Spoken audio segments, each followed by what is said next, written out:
શ્રાવણના પહેલા મંગળવારે શ્રી સાળંગપુરના કષ્ટભંજન દેવ હનુમાનજી મહારાજને શ્રીનાથજીની થીમવાળા વાઘા અને સિંહાસનનો કરાયો વિશેષ શણગાર।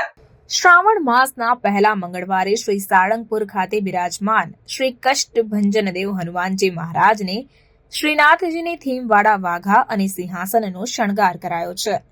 ભગવાન શિવજીની આરાધનાના પર્વ શ્રાવણ મહિનાનો આજે બીજો દિવસ છે અને આજે પહેલા મંગળવારે શ્રી સ્વામિનારાયણ મંદિર વડતાલ ધામ સંચાલિત સુપ્રસિદ્ધ યાત્રાધામ શ્રી સાળંગપુર ધામ ખાતે બિરાજમાન શ્રી કષ્ટભંજન દેવ હનુમાનજી મંદિર ખાતે પણ શ્રાવણ મહિનાની ઉજવણી કરવામાં આવી રહી છે।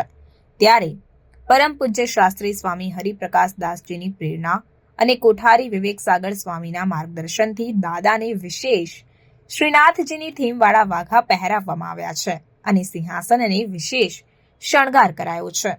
ત્યારે મોટી સંખ્યામાં ભક્તોએ દાદાના વિશેષ દર્શનનો લહાવો લીધો અને દાદાને 400 કિલો કેળાનો અન્નકૂટ પણ ધરાવાયો છે। આ વાઘા અને શણગાર બનાવવા માટે 4 લોકોને 1 અઠવાડિયા જેટલો સમય લાગ્યો છે। આ શણગાર અહીં કરતા 6 સંત પાર્ષદ અને ભક્તોને 3 કલાકનો સમય લાગ્યો। તો આજે 400 કિલો કેળાનો અન્નકૂટ પણ ધરાવાયો છે। શ્રાવણ માસ દરમિયાન શ્રી હનુમાન ચાલીસાના પાઠ દરરોજ સવારે 7 થી 10 વાગે આયોજિત કરવામાં આવેલ તેમજ યજ્ઞશાળામાં મારુતિ યજ્ઞનું પણ આયોજન કરાયું હતું। શ્રાવણ માસ દરમિયાન શ્રી હરિ મંદિર દિવ્ય હિંડોળાના અનેરા દર્શનનો લાભ હજારો ભક્તોએ પ્રત્યક્ષ તેમજ ઓનલાઈન લઈને ધન્યતાનો અનુભવ કર્યો હતો।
Sweet